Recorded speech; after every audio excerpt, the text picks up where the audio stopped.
Hey guys, আসসালামু আলাইকুম। Welcome to Tasnim super blog. আজকে রান্না করছিলাম মুরগির কিমা। তার জন্য মুরগিটাকে আগে পেস্ট করে আলাদা করে রেখে দিয়েছি।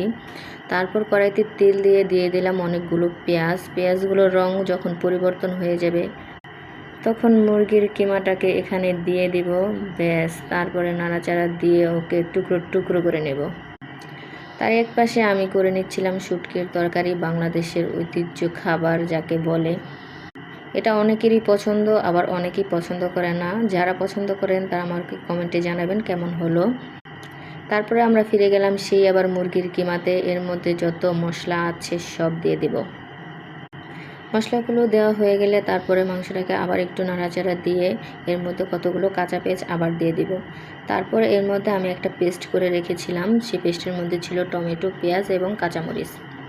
এই পেস্টটাকে দিয়ে মাংসটাকে নাড়াচাড়া দিয়ে কিছুক্ষণের জন্য ঢেকে রেখে দিব। ঢাকনা উঠিয়ে এর মধ্যে আবার দিয়ে দিব কতগুলো কাঁচামরিচ, টমেটো সস, সয়া সস। তারপরে মাংসটাকে সুন্দর করে নাড়াচাড়া দিয়ে এগুলোকে আবার মিশিয়ে নেব। দেখতে কালারটা অসাধারণ লাগছে, জানি না খেতে কেমন হবে। তো এই তো আমার মাংসের কিমাটাও রেডি হয়ে গেল। তারই সঙ্গে আরেক পাশে আমি করে নিয়েছিলাম রুই মাছের মাথা দিয়ে মাসকলাইয়ের ডাল, সেটাও আপনাদের একটু দেখিয়ে দিলাম। এটাকে দিয়ে দেবো এখন বাগার। এর সঙ্গে আল্লাহ পাকের শুকরিয়া আদা করে আমি আমার ভিডিওটি এখানেই শেষ করলাম। দেখা হবে নেক্সট ব্লগে। আল্লাহ হাফেজ।